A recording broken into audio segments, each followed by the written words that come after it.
it is almost without precedent in the American experiment for a president to make a decision like this.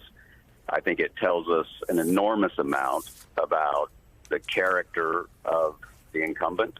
It tells us a lot about what he truly values. President Biden has decided that this campaign is not about him, but about us. It's not about personal ambition. It's about the durability and viability of the constitutional order that so many of us believe could be in danger as events unfold. And I think before we race ahead, as we will inevitably do in about 5 seconds, because that's what we do in America, I think the country should take a moment and realize the magnitude of the decision that President Biden made for the good of his country. And certainly it's a respected reality here. He likes to say he's a great respecter of fate. And history and fate brought him to the pinnacle of power at a late season in his life. But I believe, and he is my friend, I help him when I can, so take this for what it's worth, though I am not a Democrat. I try to call these as I see them.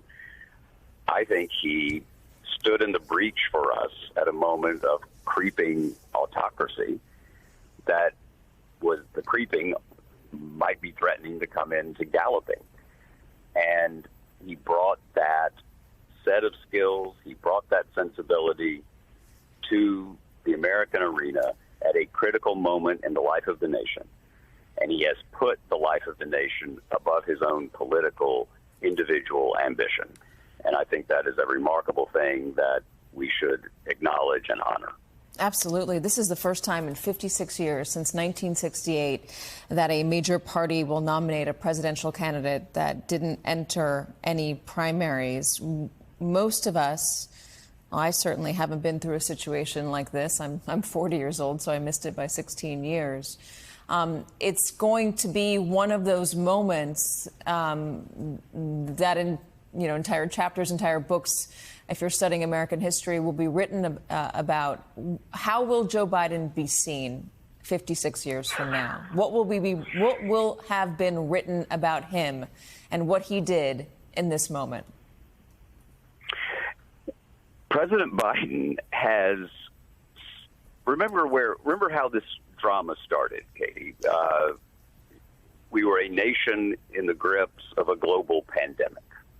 We were a nation where trust and faith in institutions was in a precipitous decline.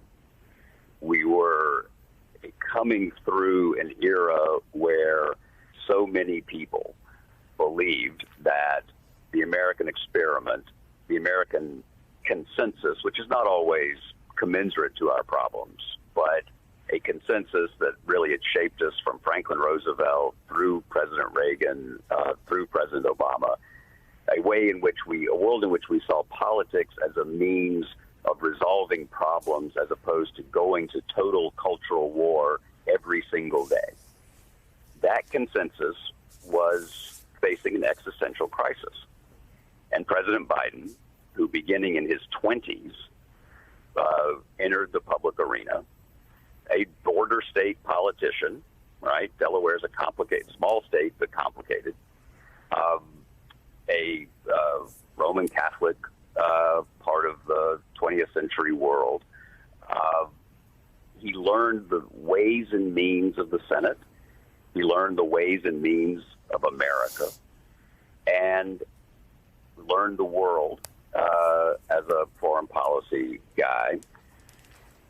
And then history and fate brought him to the vice presidency for one of the most historically interesting figures in American history, President Obama. And then it brings him at a point when we thought his political story was over. It was not. And rather like Cincinnatus, right, the ancient figure who was called to service, he ran in 2020. And in many ways, and let's also remember the personal side of this, and I want to say this very carefully, whatever happens to President Biden politically will never be the worst day of his life. No. Because he's had two. He lost a wife and a child in a car accident. He almost lost his two sons in the same accident. And then he lost his son to cancer when he was vice president. He is a respecter of fate, as he says. And so he thought in many ways that he had passed the torch already to his son Beau's generation. And then fate passed it back. And he took the torch and he stood against a big lie. He stood against an insurrection. He stood against illiberalism. And he gave the Constitution another chance. That's what history is going to say. He also stood against a global pandemic that was ravaging not only this country, but the world, and helped deploy the vaccine and get it under control.